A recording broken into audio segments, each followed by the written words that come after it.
The whole thing was a problem to me. There wasn't anything wrong with having a nigger slave. Lots of people had them. According to Father, it said in the Bible that niggers were supposed to be slaves. But it bothered me to think that I could grow up and own the mill, or even become a sailor or a mason or whatever I wanted, and Joe would have to go on working for Father, or me, or whoever owned the mill for the rest of his life. But I didn't care what he said about his mother being an ordinary mother. She was an Indian, all right. She had goats living in her hut. He was named after her. Well, I mean the name of Mountain wasn't really Mountain. It was some Indian name that sounded like Mountain. He got called Joe because that was the name of his father. We went on up the path, scaring the jays and the squirrels. It made me laugh to see the squirrels stare at us and then drop their nuts and run up a tree. "What's funny?" Joe asked. "Nothing," I said. "It just makes me feel funny to see the squirrels race away like that." "If I had a gun, I'd shoot one," he said. "I wouldn't let you." "You couldn't stop me." "The hell I couldn't." "The hell you could." I threw down my basket and charged at him. He jumped on me and we fell onto the ground and began wrestling. I was on top and he began squirming around trying to get his legs around me in a scissor grip. I rolled over to get free. "Hey, watch out, you're breaking my basket," he said. I let go and kneeled up, and then we sat up. There was an Indian standing over us, just staring down at us. He was wearing homespun trousers and a red British Army coat. There was a long knife in his belt, and he was carrying a musket draped kind of easy over his shoulder. He was just about 5 feet away.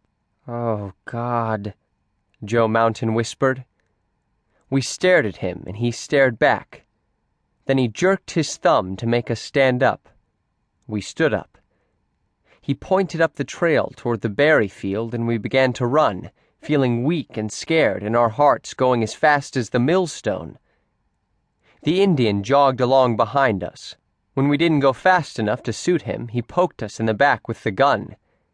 We went on up the path toward the clearing where the berry patch was. It was 2 miles, but the Indian made us run the whole way. It wasn't anything for him to jog a couple of miles, but we weren't used to it. And by the time we were halfway there, we were soaked in sweat, and our mouths were twisted and gasping for air. But he didn't care. He kept on running us. Then, suddenly, we came into the clearing. It was full of Indians just sitting around. There were a few British redcoats there, too, but mostly it was Indians. They had guns and knives and tomahawks. I tried to count them, but when I got up to 50, I stopped. There was at least 100 of them, and who knows how many more there were in the woods around. The Indian who had found us pushed us into the clearing toward a Britisher. He was wearing some sort of little sword, and I figured he was an officer. The Indian said something to him in Indian talk. The officer looked at us. "Where'd you come from?" he asked. "We were going to pick berries, sir," Joe Mountain said. "I didn't ask that. I asked where you came from." "From the mill, sir," I said. My voice was quivering so much I could hardly talk. "Which mill?" "Our mill, sir," I said. "In Wilkes-Barre, sir," Joe said. The Indian said something in Indian talk again.